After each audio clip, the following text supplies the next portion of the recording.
Muy buenas. En este video vamos a hacer una aplicación importante de la ley de Ampère, que va a ser hallar el campo magnético en un solenoide. Un solenoide es un conductor, un alambre conductor, que se enrolla de una manera como de una hélice, de una forma espiral, bastante apretada, y queda esa forma, esa especie de resorte como comprimido, y es por supuesto un alambre en el cual se hace circular una corriente de una cierta intensidad.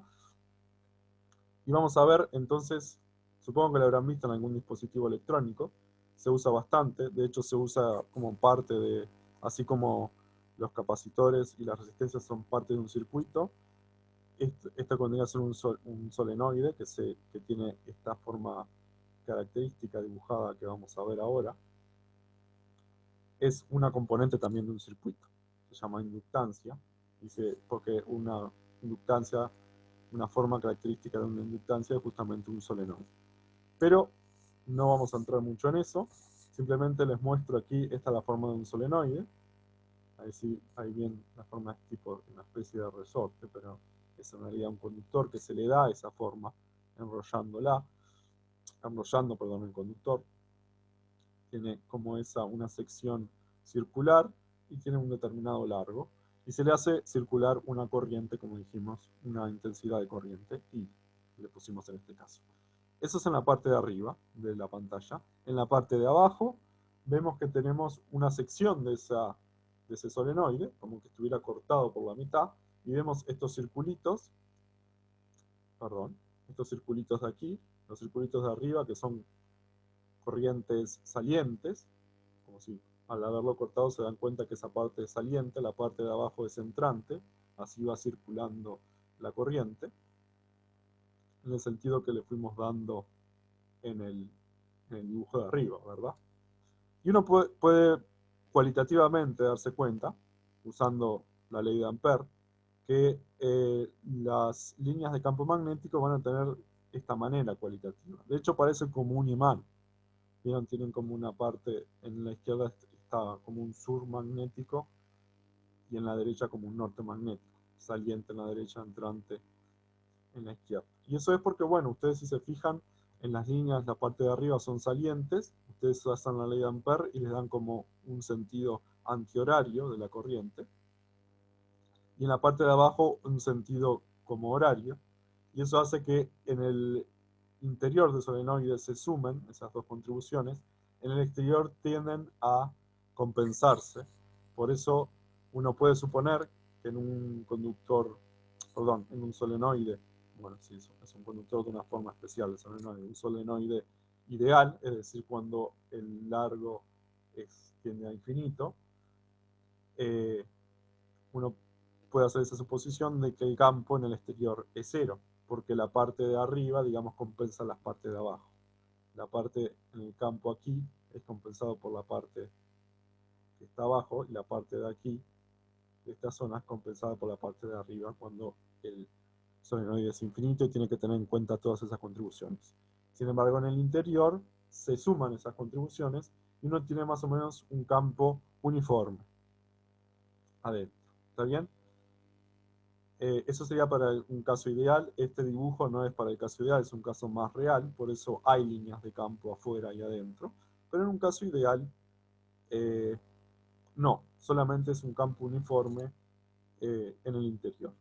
El caso ideal es bastante razonable cuando uno tiene un solenoide real, pero quiere hallar el campo magnético cercano al centro del solenoide, es decir, bien lejos de los bordes, y cuando el radio del solenoide es mucho más chico que el largo.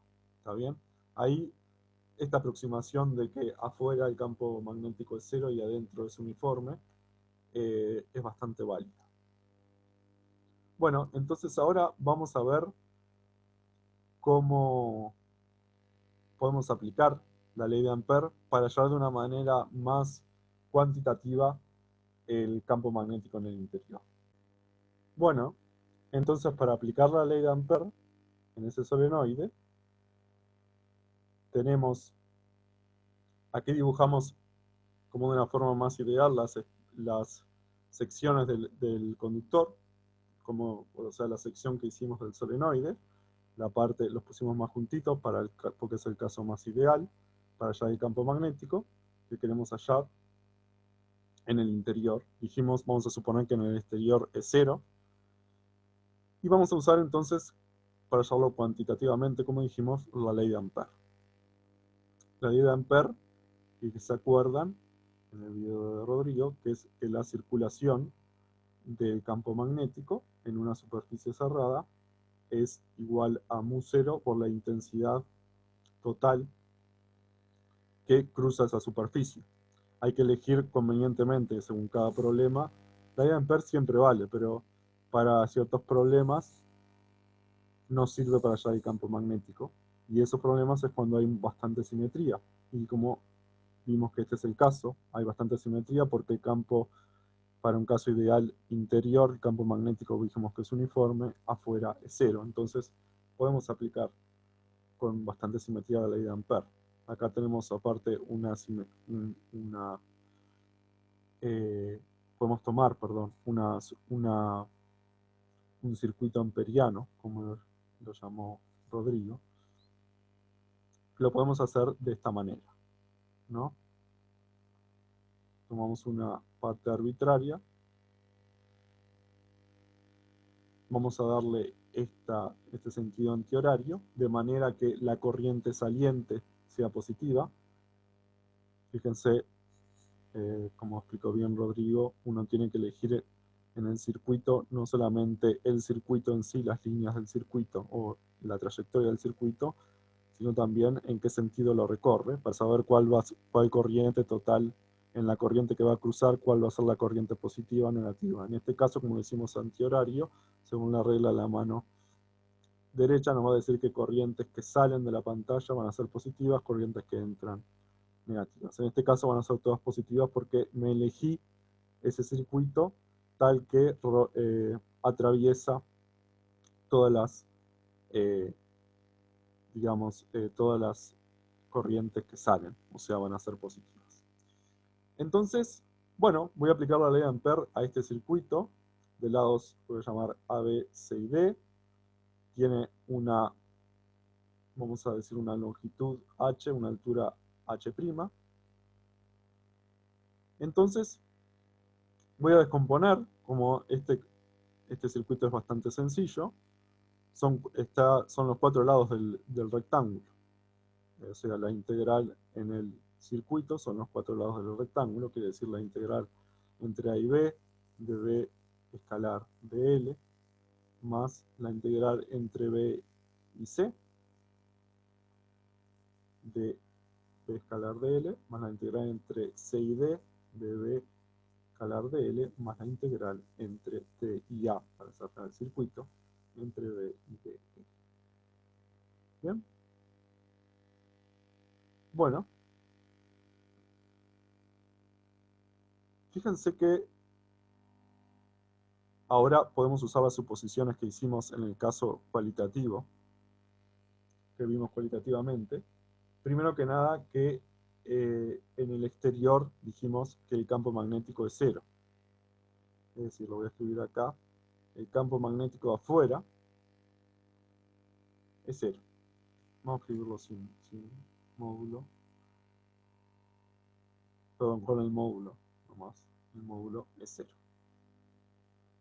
¿Está bien? Eso hace que, por ejemplo, esta integral acá que va desde C a D, esto sea 0.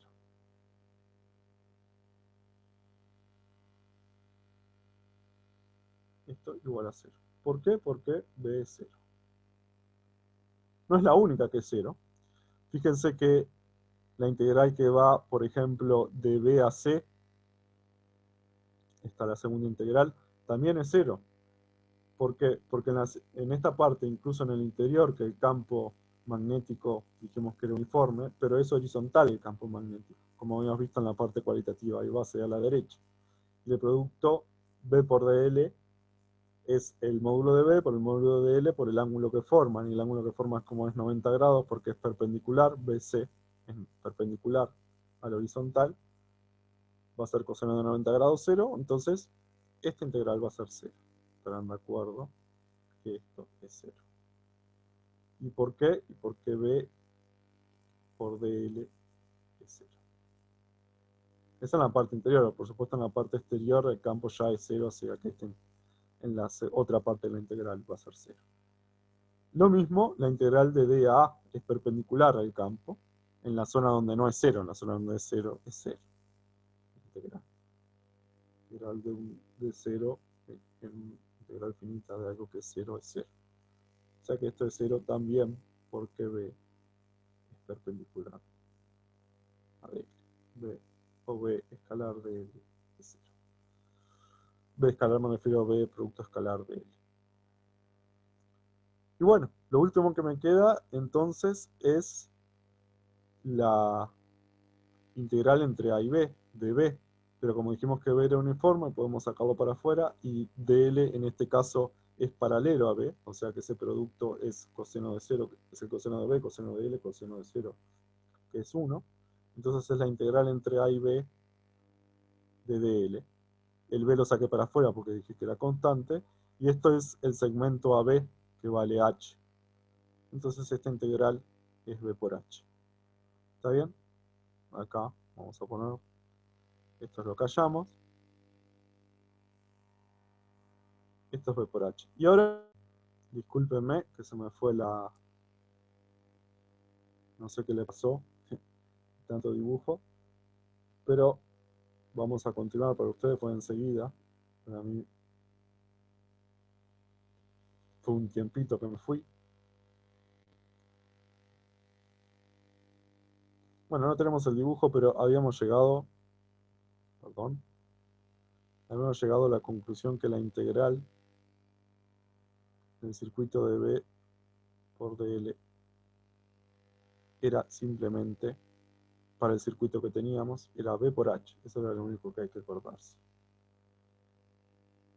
Teníamos por otro lado la ley de Ampère, lo voy a escribir acá, que teníamos acá escrita, que la integral de B de L es igual a mu 0 por la intensidad total. Y bueno, ¿cuál es la intensidad total? Bueno, ¿se acuerdan que en el circuito que teníamos, vamos a escribir, ponerlo acá, más o menos, en ese circuito que nos habíamos tomado,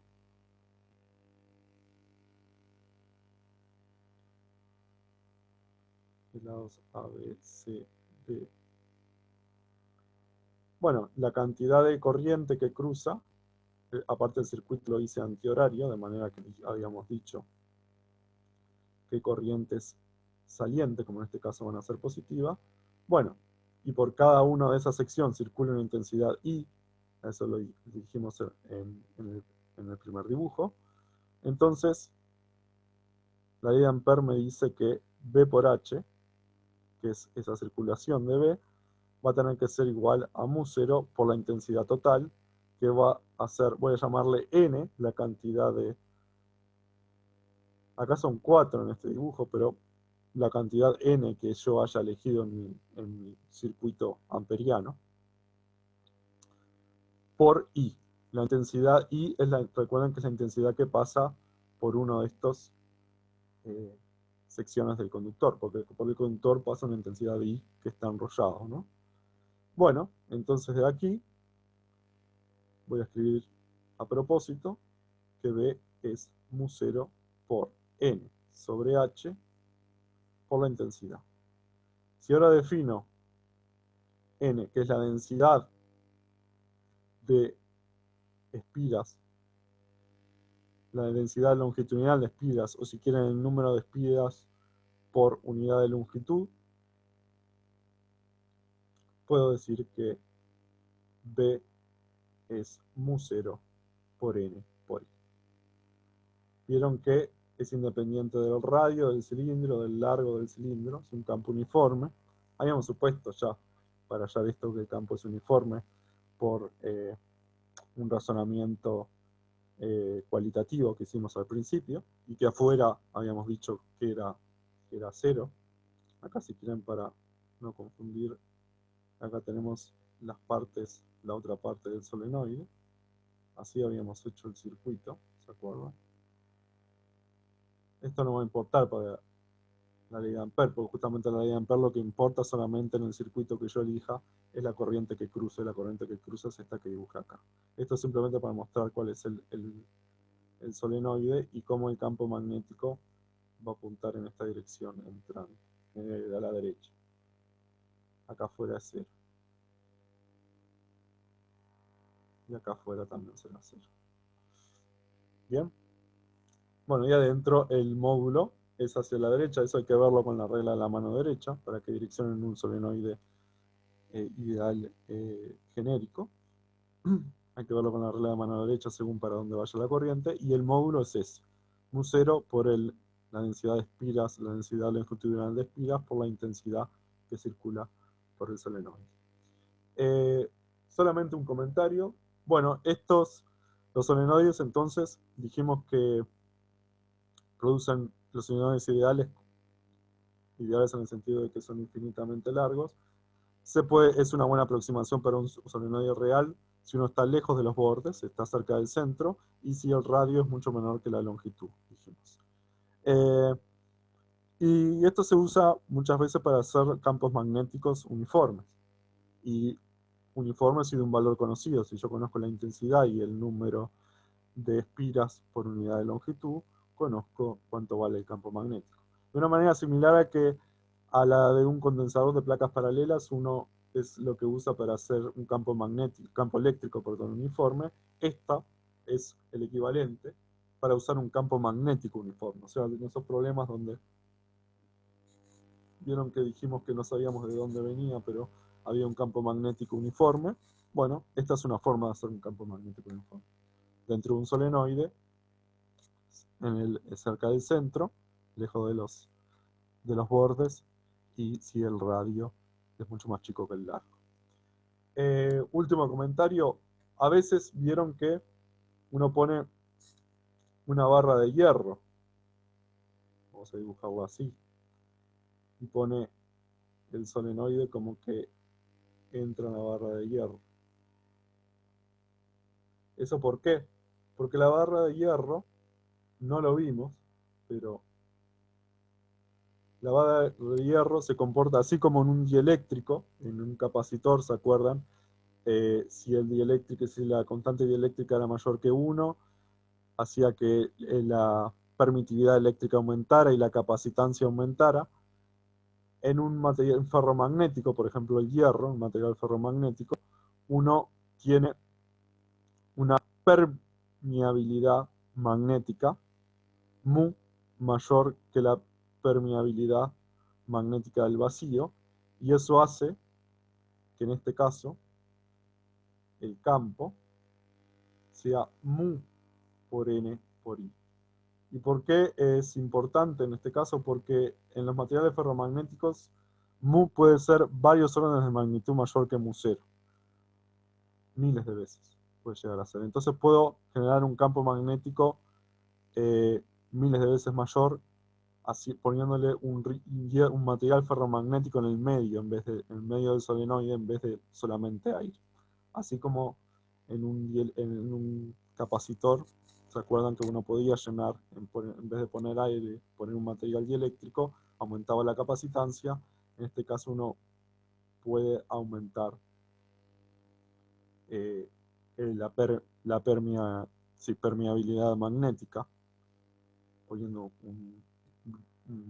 por ejemplo, un trozo de hierro, un material ferromagnético. Los materiales ferromagnéticos son los que hacen que, bueno, a la larga se puede describir como aquellos que tienen una permeabilidad magnética mucho mayor a la del vacío. Eso es lo único que vamos a decir. El material ferromagnético es algo más complicado. Quizás demos algo, quizás no. Incluso es un tema de un curso entero. Vemos cómo está en el cronograma. Yo creo que capaz que alguna cosa más podemos decir de eso. Bueno, esto es todo por ahora. Nos vemos en el próximo video. Y bueno, si tienen alguna duda de algo, por favor, háganos saber en las clases teóricas, teórico-prácticas. Hasta luego.